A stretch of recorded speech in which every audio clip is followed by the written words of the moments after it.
Lo mejor. Encuentra toda la actualidad informativa aquí en Ecos de Rumiñahui. El análisis y el comentario con nuestros invitados. Las 8 de la mañana con 34 minutos. A esta hora de la mañana establecemos contacto a través de la plataforma Zoom con el ministro de Economía y Finanzas, Pablo Arosemena, a quien le agradecemos por haber aceptado conversar unos minutos con nosotros. Y de lo que vamos a hablar en estos minutos es sobre el plan económico de reactivación propuesto por el Ejecutivo. Pero sí nos gustaría también pasar revista a la situación económica por la que atraviesa nuestro país. El desempeño económico de Ecuador se desacelerará en 2022 tras la recuperación de 4.2% que se registró en el 2021. El Banco Central había previsto actualizar al alza su previsión de crecimiento del Producto Interno Bruto para este 2022. La economía entendemos que crecerá un 2.8% este año. Esto significaría una desaceleración en el desempeño de la actividad económica. Los números son los correctos. Economista, qué gusto. Muy buenos días. Le escuchamos. Adelante. Muy buenos días, gracias por la invitación. Un saludo muy cordial para todos los que siguen a Radio Ecos de Rumiñahui. Decirte que sí, efectivamente tenemos un plan económico. El objetivo del plan económico es la reactivación y la estrategia es el orden fiscal con enfoque en lo social. ¿Cómo estamos avanzando con ese plan? Fíjate que debido a este enfoque de reactivar la microeconomía, hemos realizado acciones como saldar deudas históricas que tenía el gobierno con GATS, no producto de este gobierno, sino deudas de gobiernos anteriores que se tenía con municipios y prefecturas, de allá por el año 2015, 2016, 2017. Y bueno, la historia larga, contada corta, nos pusimos de acuerdo en saldar esas deudas históricas, hicimos un gran esfuerzo, determinamos un monto, 172 millones de dólares, definimos un cronograma de pago de julio del 2022 hasta julio del 2023 y realizamos los primeros pagos para tener esa credibilidad, y eso nos ha permitido reactivar la microeconomía en cada uno de esos cantones, porque cuando pagamos a un municipio o prefectura, el municipio se da la vuelta, le paga a su proveedor, el proveedor se da la vuelta, le paga a su trabajador y el trabajador se da la vuelta y paga en la tienda de la esquina y la plata gira. Eso no es lo que vamos a hacer, es lo que ya estamos haciendo. Entonces, ¿qué resultados podemos contarle a la ciudadanía? Que las ventas, que son el pulso de la economía, vienen subiendo. En este año, en el acumulado, desde enero hasta julio, las ventas superan los 120.000 millones de dólares. Esa cifra es superior al mismo periodo de enero a julio del año 2019, antes de que la economía se venga guardabajo en la pandemia. Así que podemos decir con claridad que la economía hoy está en on, ya no está en off, y estamos con síntomas de reactivación. Respecto a este pago que se ha hecho a los gas, que prácticamente usted lo menciona, que es una deuda histórica y que asciende a 172 millones de dólares, ¿significa que con eso ya está saldado? ¿O cuánto falta? ¿O qué es lo que le falta? ¿O cuál es la planificación que tienen previsto alrededor de esta deuda, economista? Nosotros, en la planificación que tenemos en el Ministerio de Economía, es ponernos al día con la ciudadanía. Ahora, tengamos en cuenta que todas las deudas que está pagando este gobierno no son deudas de este gobierno, son deudas de gobiernos anteriores. Es decir, que en el gobierno liderado por el presidente Guillermo Lasso, nosotros hacemos el doble esfuerzo. Primer esfuerzo, el de, con ingresos insuficientes, cubrir el gasto corriente del año en curso. Pero adicionalmente, también tenemos la presión por ponernos al día con platas que se deben de hace muchísimos años. Por ejemplo, hay deudas con la Seguridad Social que son del año 2001, que son desde hace más de 20 años. Cuánta indolencia de tantos gobiernos que han pasado que nunca ni siquiera han reconocido esas deudas. Entonces, nosotros estamos poniendo orden en lo fiscal, parando ese tren de despilfarra de gobiernos anteriores, rompiendo las cadenas de ese endeudamiento agresivo que hemos tenido durante años, y poco a poco, en la medida que ese orden fiscal nos da más oxígeno, poner más enfoque en lo social. Por eso en el gobierno de Guillermo Lasso se destinan más de 13.000 millones de dólares a inversión social.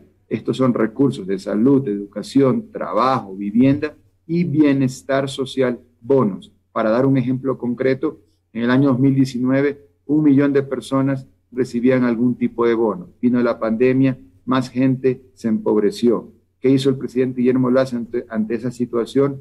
Decidió poner más plata en lo social. Al día de hoy, casi 500.000 de personas adicionales reciben el bono. 1.455.000 personas reciben un bono que significa plata al bolsillo para poder enfrentar la situación.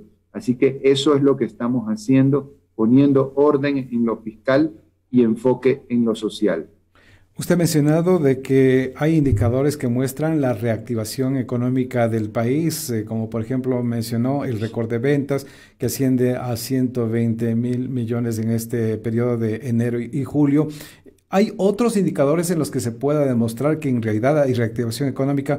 Se me viene a la mente el tema del empleo. ¿Qué pasa con el tema del empleo que últimamente ha sido cuestionado de que prácticamente no existe empleo, se dice, señor ministro? Mira, de enero a julio las ventas comentábamos que han incrementado las ventas reportadas al SRI, lo cual te da una pauta de la reactivación económica. De la mano con ese indicador, porque más ventas necesariamente significa más empleo, tienes el dato de la generación de empleo adecuado. Eso donde lo vemos en la cantidad de afiliaciones nuevas en la seguridad social. En el último año han incrementado en 116.000 las nuevas afiliaciones a la seguridad social. Así que ahí tienes dos datos duros que te marcan que la economía está en marcha, se está encendiendo. Tienes ventas creciendo y tienes empleo adecuado también aumentando. Falta mucho camino por recorrer, pero sin duda son dos buenos indicadores que marcan la pauta del camino hacia la reactivación económica, productiva, emprendedora y empresarial.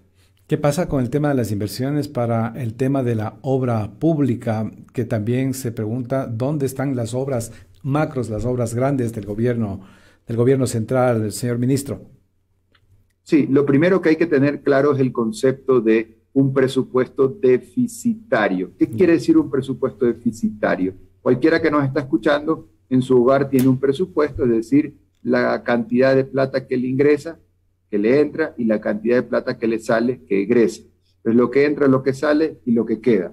Lo que pasa en el Estado es que sale más plata de la que entra, es decir, tienes más gastos que ingresos, y eso es un presupuesto deficitario. Los ingresos no son suficientes para cubrir los gastos. Entonces, ¿cómo se cubre esa diferencia? Con plata prestada, con financiamiento. Yo he dicho que hay dos tipos de financiamiento, el bueno y el malo.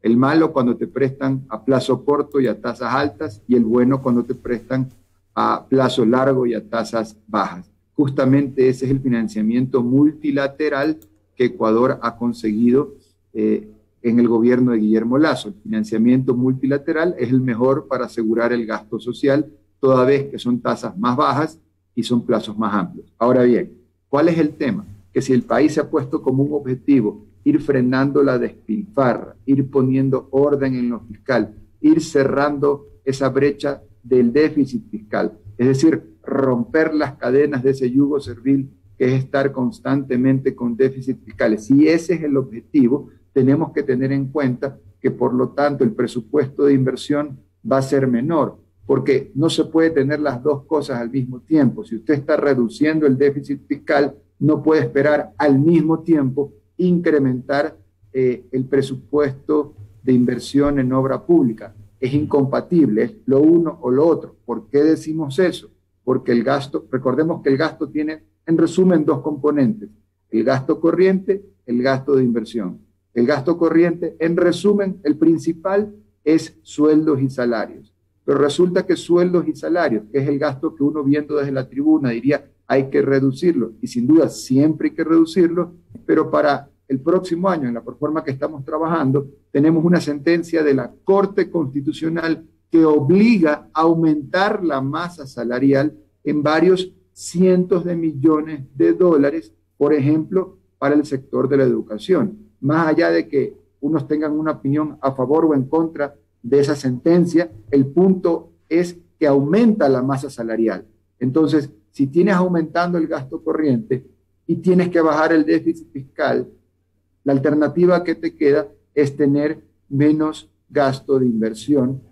¿Por qué? Porque la otra alternativa sería subir los ingresos subiendo impuestos, y nosotros hemos dicho que nuestra visión es aumentar la recaudación tributaria sin necesidad de subir impuestos. Entonces, en resumen, la razón por la cual se tiene un presupuesto de inversión menor es para efectos de ir cerrando el déficit fiscal, que es el mayor beneficio que puede tener la ciudadanía, porque el mayor suplicio para una ciudadanía es estar ahorcada como un país que gasta más de lo que le ingresa año a año y que por lo tanto va abultando una deuda infinita. Nosotros estamos poniendo orden en lo fiscal y enfoque en lo social. Señor ministro, a propósito de lo que usted menciona en cuanto a los préstamos que el Ecuador tendrá que acceder en el 2023, se habla de que serán entre 6.000 u 8.000 millones de dólares que necesitaremos, para lo cual necesitaremos los créditos de los multilaterales, o en su defecto Ecuador volverá al mercado internacional de los bonos en el 2023, pero no es tan favorable porque tenemos una mala calificación. ¿Podría ampliarnos respecto a esto, señor ministro? Con todo gusto. Entonces, lo primero, volvemos a la idea principal. Como el presupuesto general del Estado gasta más de lo que le ingresa, es decir, es deficitario, la forma de resolver eso es subiendo impuestos, que se ha dicho que esa no es la postura. Lo otro sería bajando gastos. El gasto corriente no se puede bajar, tiene sentencia de la Corte que te obliga a subirlo, y luego lo único que te queda es el gasto de inversión. Entonces, poco a poco va cerrando ese déficit fiscal, y la brecha de lo que necesita financiar lo tienes que conseguir, decíamos hace un momento, con deuda buena o deuda mala. Hoy el endeudamiento con multilateral sería deuda buena, toda vez que sería una deuda a plazo alto, a plazo amplio y a tasa baja. Y el financiamiento, por el contrario, con gobiernos de gobierno a gobierno, pues, más específicamente emisión de bonos para que los compre el mercado internacional, hoy no sería lo óptimo por el nivel de riesgo país. Ahora, ahí viene la pregunta, ¿y por qué está tan alto actualmente el nivel de riesgo país? Si básicamente durante un año el riesgo país estuvo relativamente controlado alrededor de 700, 800 puntos. ¿Qué fue lo que disparó el riesgo país? Los 18 días de paralización en el mes de junio crearon un gran signo de interrogación. Entonces, ese daño que se hizo al país generando paralización, malestar social, impidiendo que la economía despegue por esos días. Recordemos que hasta 1.000 pozos petroleros dejaron de funcionar producto de que las vías estaban estranguladas y no llegaba el combustible necesario para que se pueda bombear petróleo.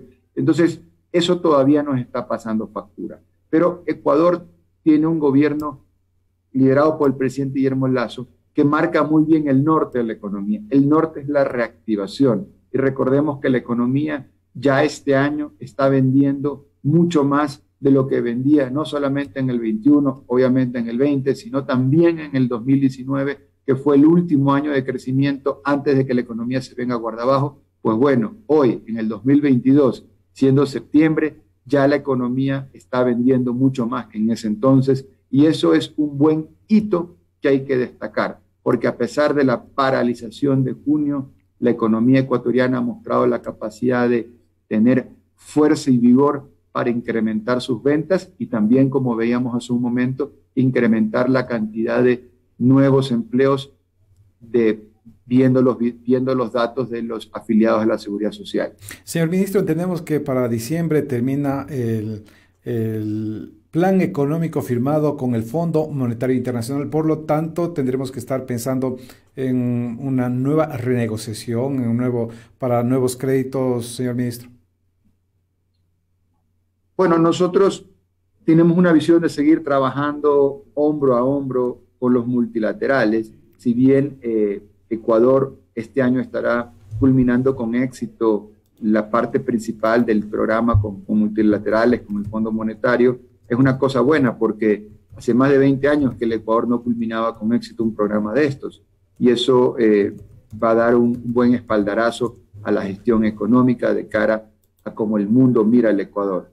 Pero más allá de cumplir con ese hito muy importante, histórico, por más de 20 años que no se ha logrado cumplir, La visión nuestra es seguir trabajando en equipo con los multilaterales, toda vez que son estas instituciones las que nos facilitan recursos en las mejores condiciones para los ecuatorianos.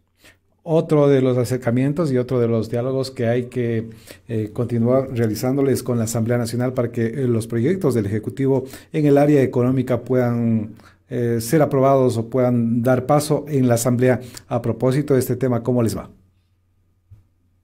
A ver, independientemente de ciertas circunstancias adversas que se puedan dar en distintas instancias de la política, el Ecuador tiene que seguir avanzando y por eso el presidente de la República ha insistido en marcarnos ese norte de reactivación económica, de esta estrategia del orden con enfoque social, y nosotros trabajamos en eso, contra viento y marea, llueva, truena, relampaguee. Nosotros estamos trabajando duro en esta estrategia del ABC, de la reactivación, de asegurar el gasto social, de bajar atrasos, de hacer crecer la economía, y lo estamos logrando. Y sí, siempre hay instancias complejas o que generan incertidumbre, como lo que sucede desde la Asamblea, o también en mesas de diálogo, pero más allá de esas circunstancias puntuales que están en el ámbito de lo político, nosotros en la economía estamos trabajando por reactivar la microeconomía, la economía del bolsillo de la gente que nos está escuchando. Y cuando decimos que en este año las ventas están subiendo, eso es una buena noticia para todas aquellas personas que están en la calle, que están en su vehículo, que se están trasladando al trabajo, que están en su casa, porque eso significa que van a haber más oportunidades, más ventas, son más oportunidades de trabajo, la plata gira. Así que desde el Ministerio de Economía nos estamos asegurando de que la plata gire. Una última inquietud nada más, señor ministro, respecto a los diálogos que mantienen con los sectores indígenas en el tema de la focalización del subsidio a los combustibles. Hay mesas que, según los dirigentes, se han pronunciado en las últimas horas de que no avanzan. De lo que tiene conocimiento usted, ¿qué es lo que estaría ocurriendo en las mesas que le compete a usted, por ejemplo? Mira, yo lo que te diría es que más allá de ese ejercicio democrático, hay prioridades que tiene el país en el tema que tú mencionas de focalización de subsidios, pero vamos a ver, el Ecuador destina este año 3.800 millones de dólares a subsidiar combustibles. Esa cantidad, que es enorme para verlo en comparación, es superior al presupuesto nacional total de salud, o superior también al presupuesto nacional total de educación, o también es superior al presupuesto nacional total de seguridad. Es decir, el país está destinando más recursos a subsidiar combustibles que al presupuesto de salud, de educación o de seguridad. Eso me parece que tiene que generarnos a todos un cambio de prioridades, pero se requiere el apoyo de la sociedad civil. Nuestra visión es la de focalizar subsidios. Creemos que así como es injusto que una persona que lo merece no lo reciba, igualmente injusto es que quien no lo merece sí lo reciba. Y eso es lo que hoy está pasando en el Ecuador. Así que nosotros vamos a avanzar con propuestas que permitan que el país alivie un poco esos recursos y destine más recursos a lo que más le interesa al país, que es salud y educación. Perfecto, con eso nos quedamos, señor ministro. Muchas gracias. Gracias, un abrazo para todos. Que tengan buen día. Gracias.